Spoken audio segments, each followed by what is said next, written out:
The Championship is back this weekend, ladies and gentlemen, and that can only mean one thing. We are back with the weekly score predictions. Guys, welcome back to the channel. I, for one, can't wait to dive in to this weekend's action. I know that we technically had a game going on last week, but this weekend is the proper return for Championship football. I think we can all agree. It's been a little bit weird, to be honest, because the break's not felt that long, I don't think, because we've had the World Cup going on in the meantime, but Saturday has the potential to be absolutely massive. The Championship's on, England are on. It's going to be a big weekend. As always, do leave your score predictions in the comments down below. How do you see your side going on this weekend? But without any further ado, let's dive into the action. And we are starting out at Ewood Park. What a way to return to Championship football for Blackburn up against Preston North End. Now, realistically, I'm not sure how much we can really read into momentum and past form going into this weekend, because there's been such an elongated break between the last time these sides played and this weekend's fixture up here.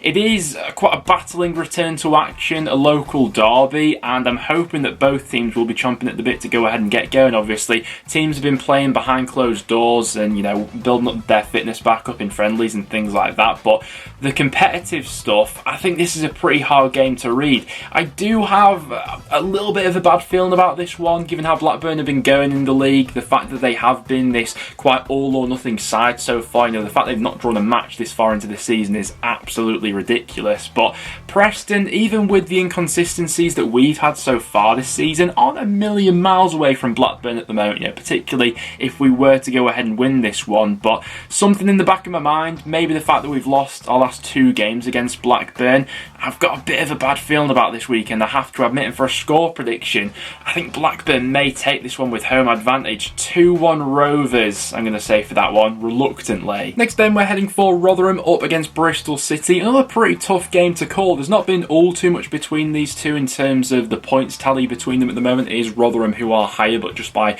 the 2 points. Prior to the international break, Bristol City weren't on a great run of form. They'd sort of forgotten how to score, so I'm hoping for their sake that they'll have found their shooting boots over this break. Quite uncharacteristic of Bristol City, really. You know, we're used to them being that side that do concede a lot of chances but also have a front three which is in form, and as of late that's not really been the case for them, but that may flip with the break in play. Rotherham have kept their matches of late all quite tight, and you know what, I think that with that home advantage once again, unsure about Bristol City's form coming into this one, I think the Millers could take this one. Just 1-0 Rotherham, I'm going to say, between those two, but don't see there being all too much in it. Next then, to Reading up against Coventry. The international break probably came at a bad time for Coventry because they were absolutely storming things. 4 consecutive victories. If you watched my final Championship League table predictions, I said in that one that I think there's every chance that Coventry could be a dark horse for the top 6 come the end of the season. However, all the external noise that we have had surrounding Coventry, the stadium, ownership and everything like that over these last few weeks, can't have been a helpful noise going on around the club. And while I'm sure the players will be focused with the task in hand, you do sometimes wonder if that external noise does have any influence on them. Reading were a pretty tough side to call before the international break. They were on a little bit of a slump, but did pull things around with their final result. Got back to winning ways with that 2-1 away win at Hull. Being the home side in this one as well, do you know what? I think I'm going to sit on the fence for this one and go for a 1-1 draw. Coventry were on a great run, but I just wonder whether that momentum will be halted by the break.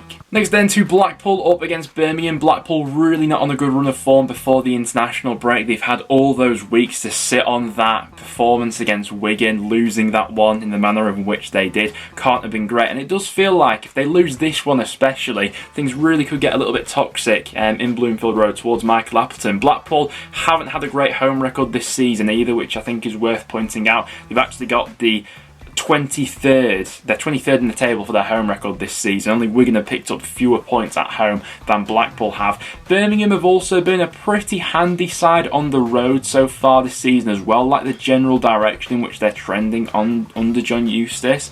I think the away side could take this one, you know. Blackpool have got it in them to score goals and turn it on when they want to, but I just feel like Birmingham maybe are a little bit more reliable at the moment. So, score prediction, I'm going to go 2-1 Blues in that game. Fancy an away win there. Next then, for Middlesbrough up against Luton, it is going to be our first chance to get a glimpse of Rob Edwards' Luton side. In theory, being such a big international break, you'd think that it's a decent time to have, you know, change managers with Nathan Jones going out. Not that Luton had any decision over that, but then for the new managers to go ahead and get to grips with his surrounding areas, get to grips with the squad, what he likes, what he doesn't, and get his blueprint on this team. However, going up a Middlesbrough side who just seem to be clicking up through the gears under Michael Carrick isn't going to be an easy first game for him. I did like what I was seeing from Borough towards the end of that international break. Obviously had that brilliant result away at Norwich, great performance away at Blackpool as well when they put 3 goals past them,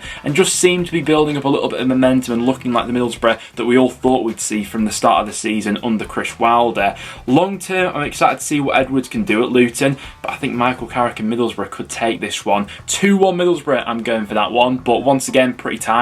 Next then to the den for Millwall up against Wigan. Now we're in the unique situation with Millwall that we did actually get to see them in action last weekend. Didn't exactly go to plan on their championship return, losing 3-0 against Sunderland, and that just goes to show why maybe we can't be reading much into momentum before the international break, because Millwall had just had that, you know, good away win at Preston, scoring 4 goals in the process against us, to then follow up with a 3-0 defeat away at the Stadium of Light.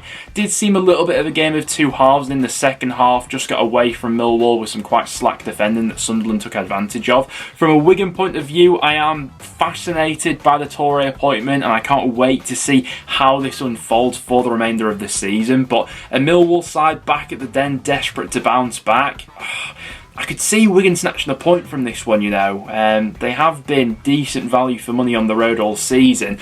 And why not? I'll say a bit of a new manager bounce. 1-1, I'm going in there between them. After that, to Bramall Lane for Sheffield United up against Huddersfield. Very much looking forward to seeing what this Sheffield United side is capable of in the second half of the season. Certainly had plenty of positive indicators about what we've seen from them so far. Going up against the Huddersfield side, who are being tipped as many people's favourites to go down at this stage. However, with that being said, have had a little bit more about them over the last few weeks under Fotheringham.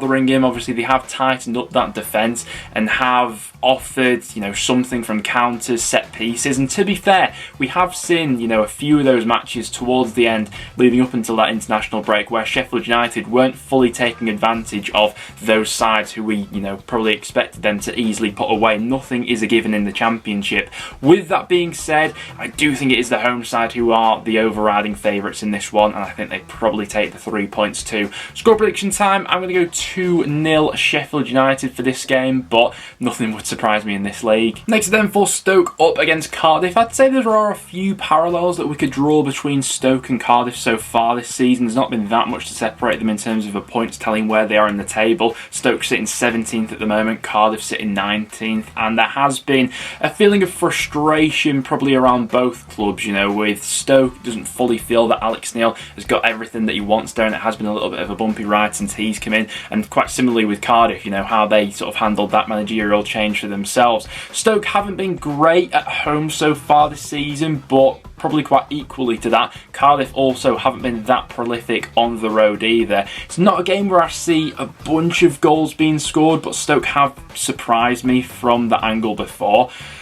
To be honest, I think if there's going to be a goalless draw this weekend, I might go for this one. 0-0, I'm saying, between these two. Let's go for a goalless draw there. Next then for Swansea up against Norwich. Russell Martin up against his former employers. Swansea at one point seemed like they found the perfect formula this season when they perfectly struck the balance between defence and attack. But just before the international break, they had that quite frustrating run of draws where there'd just be a few moments of madness in their matches where games would just escape them a little bit. Going to be an interesting one against the Norwich side, who, while they are up there in the Championship, you know, they're 5th in the table at the moment, haven't been overly convincing. I think Norwich fans will probably agree so far this season, but the quality that is embedded throughout that squad, and when they do show up, you know, it is undisputable.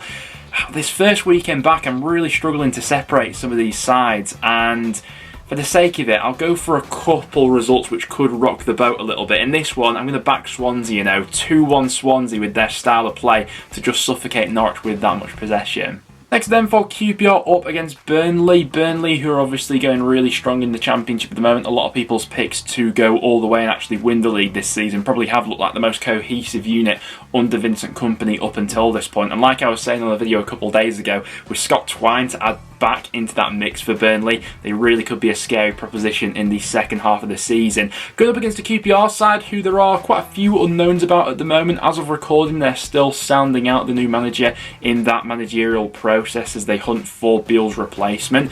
Even prior to Beale's departure, there was somewhat of a slump in form for QPR before that international break, so it will be interesting to see whether or not they've got that out of their system, how this group of players will react to Beale moving on. You know, will they use it as a motivational tool to show him sort of how good they were without him, or is it going to be a bit of a linger in the post-Beale era? Not sure, but I think Burnley's a tough game to come back to. So score prediction, I'm going to back Burnley, I think, for a 2-0 away victory in that one. Next then to Watford up against Hull. I think we also have the caveat this weekend that, you know, plenty of the players who have previously just been knocked out of the World Cup, I'm assuming won't be immediately available for their club side. You know, Sarr for Watford as one example of that. Can't imagine he'll make that quite quick turnaround to be back and available for Watford in this fixture, so obviously something to go ahead and bear in mind there. Watford, Slaven Bilic will be looking to really kick on now in this second half of the season.